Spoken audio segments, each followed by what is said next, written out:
Asia کی famous Islamic university Darul Uloom وقت دیوبند شعبہ متممات اور حوار علمی کے بین الطریق اس ٹی وی ڈیبیٹ میں جس وشے پر چرچا کرنے جا رہے ہیں وہ ہے concept of God in all religions, یعنی مذاہب عالم میں خدا کا تصور۔ آڈینس، سننے کی بات یہ ہے کہ انسان ایک طویل دور سے یہ سمجھنے اور سوچنے کی میں لگا ہوا ہے کہ آخر اس کی تخلیق کیوں ہوئی ہے، اسے پیدا کرنے والا کون ہے، کتنے ہیں، کہاں ہیں، کیسے ہیں۔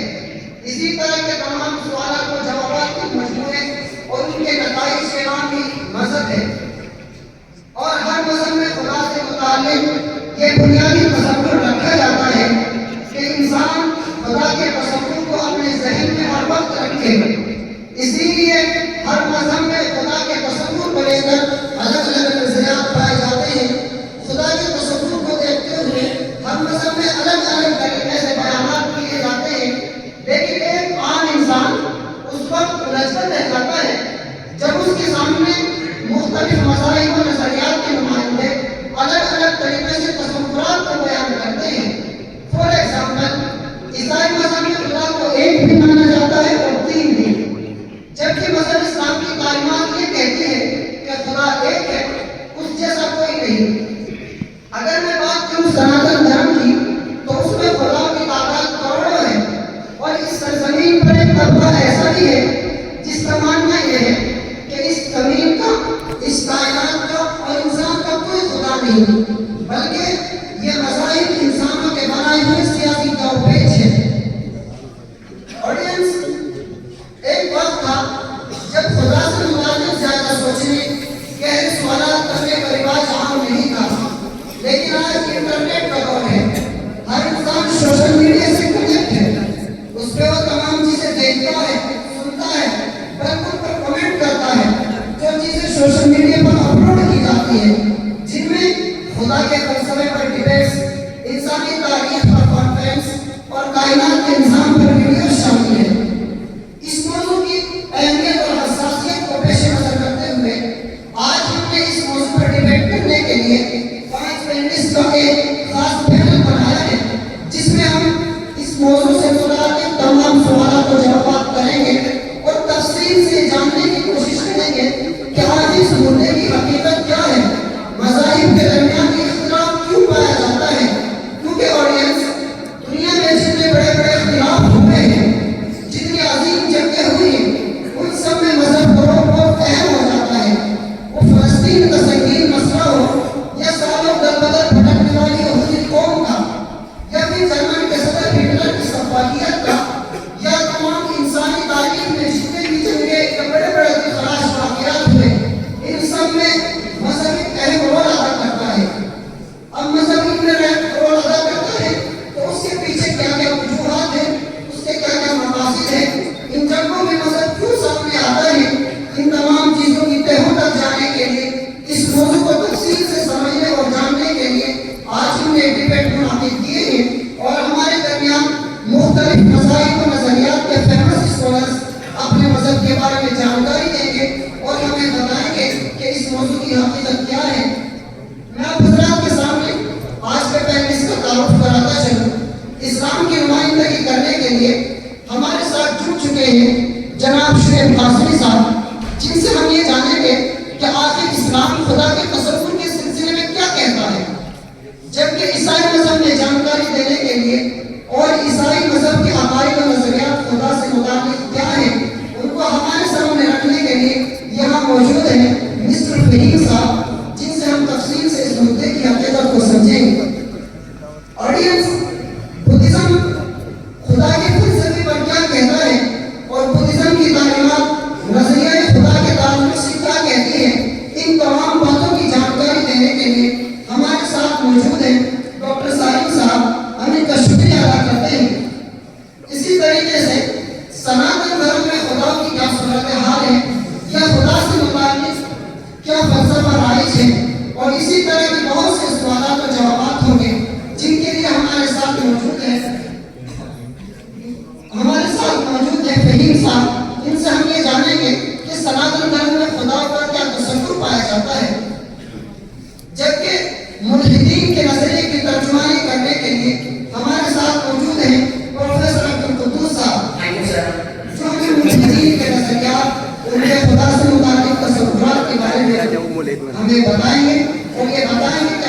مدعے کو لے کر ملحدین کی آراء، ان کے نظریات اور افکار کیا کہتے ہیں۔ میں اپنے تمام پینلسٹ کا تہہ دل سے شکریہ ادا کرتا ہوں۔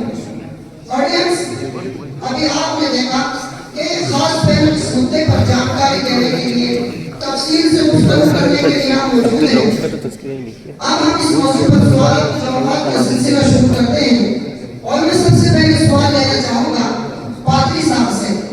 پادری صاحب، عیسائی مذہب میں خدا کو لے کر کیا تصور پایا جاتا ہے اور کیا کیا نظریات خدا سے متعلق عیسائی لوگ رکھتے ہیں؟ ہم آپ سے تفصیل سے جاننا چاہیں گے۔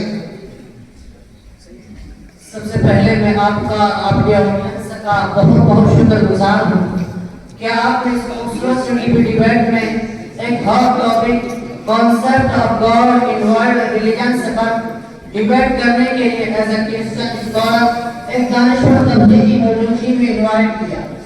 جیسا کہ سر آپ نے کوشچن کیا ہے کہ آپ کے یہاں خدا کا کانسیپٹ اور تصور ہے، تو سر جہاں تک خدا کے کانسیپٹ اور تصور کا تعلق ہے تو جناب مسیح کے پیروکار بھی خدا کو وہی صفات کے ساتھ ایکسپٹ اور تسلیم کرتے ہیں جو دیگر ریلیجنس اور مذاہب کے ماننے والوں کے یہاں ہے۔ لیکن جناب مسیح کے فالوورز یہ بھی مانتے ہیں کہ خدا اقانیم ثلاثہ پرسن سے مرکب ہے، یعنی God the father, God the son, God the holy spirit. اسی عقیدے کو ٹرینیٹی یعنی عقیدہ تثلیث کہا جاتا ہے۔ لیکن جناب یسوع مسیح کے متبعین کا یہ بھی عقیدہ ہے کہ father is God, son is God, holy spirit is God. لیکن ان تینوں کو ملا کر خدا تین نہیں ہے بلکہ ایک ہے، بس یہ نومینل ڈفرنس یعنی محض ایک اعتباری فرق ہے۔ فار ایگزامپل، انسان کا مائنڈ، اس کے پاس علم کا ایک آلہ ہے۔ عام طور سے ہوتا یہ ہے کہ عالم، معلوم اور اعلیٰ علم الگ الگ چیزیں ہوتی ہیں، مگر ریالٹی اور حقیقت میں ایک ہی ہے، اور یہ تو ایک فیکٹ ہے۔ اب میں اس مسئلے کی وضاحت کرنا چاہتا ہوں جس کے سمجھنے میں عوام تو عوام، اکثر دانشور طبقہ بھی مس انڈرسٹینڈنگ کے شکار ہے، اور وہ مسئلہ عقیدہ تثلیث کا مسئلہ ہے۔ عقیدہ تثلیث کے سلسلے میں ایک بات کلیئر اور صاف کر دوں کہ عقیدہ تثلیث بہت ہی سینسٹیو ایشو ہے، اس لیے میں اس کو ایگزامپل سے سمجھانا چاہوں گا۔ فور ایگزامپل انسان کی باڈی اسٹرکچر اور شکل و صورت پر اگر ہم غور کریں تو عقیدہ تثلیث خود بخود سمجھ میں آ جائے گا۔ جیسے ہڈی، گوشت اور خون، ان تینوں کی باہمی اتحاد کے سبب انسان کی باڈی ایگزسٹ کرتی ہے۔ اگر ان تینوں میں سے کوئی ایک نہ ہو تو جسم کی تکمیل امپاسبل ہے۔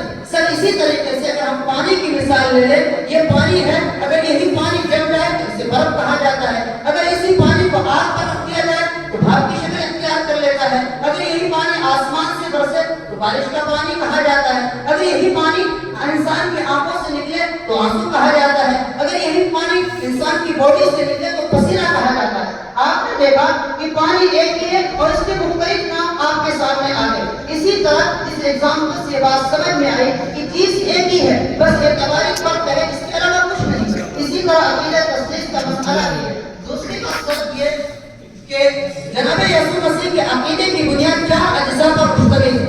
نمبر ایک عقیدہ تثلیث، نمبر دو عقیدہ حیات ثانیہ، نمبر تین عقیدہ حلول التجسم، نمبر چار عقیدہ کفارہ۔